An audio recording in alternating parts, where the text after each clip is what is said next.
Salut les renards, c'est Foxpy, on se retrouve aujourd'hui pour le 49e épisode de la playlist Algorithme en Python. Dans cet épisode, on va voir comment multiplier toutes les valeurs d'un dictionnaire.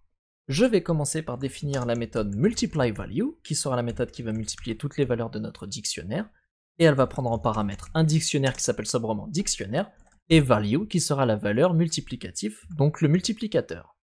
À partir de maintenant, je vais me servir d'une boucle pour récupérer toutes les clés du dictionnaire grâce à la méthode dictionnaire.keys. Cette méthode en fait va renvoyer une liste avec toutes les clés du dictionnaire et je vais les récupérer dans la variable clé à chaque tour de boucle. Et il me reste plus qu'à faire dictionnaire key est égal à dictionnaire key fois value. Très bien, donc là on en a terminé. On peut faire un petit test. Ici je vais instancier un dictionnaire que je vais appeler dico. Et on va avoir des lettres qui seront associées à des valeurs. Donc A est associé à 1, B est associé à 2 et C est associé à 3. Appliquons notre méthode multiplyValue. Donc multiplyValue de dico et je vais multiplier toutes les valeurs par 2. Ok. Maintenant j'affiche dico. Et là vous voyez, associé à A maintenant il y a 2 au lieu de 1. Associé à B il y a 4 au lieu de 2. Et associé à C il y a 6 au lieu de 3. Là il y a peut-être quelque chose qui vous fait tiquer. Mais ma méthode ne renvoie rien et pourtant la valeur de dico a changé. Eh bien c'est très simple, un dictionnaire quand il est envoyé dans une méthode, eh bien il n'y a pas de copie du dictionnaire qui va être fait et qui va être manipulé dans le scope de la fonction.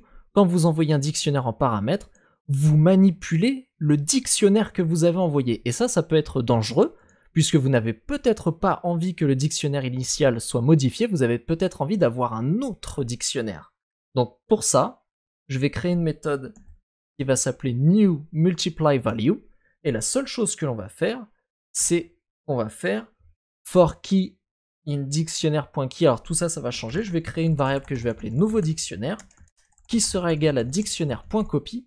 Donc ça va faire une copie de mon dictionnaire. Et là, for key in dictionnaire.keys. Donc là, on veut maintenant tous les éléments de nouveau dictionnaire et nouveau dictionnaire. Donc c'est le même algorithme. Et à la fin, on veut renvoyer nouveau dictionnaire.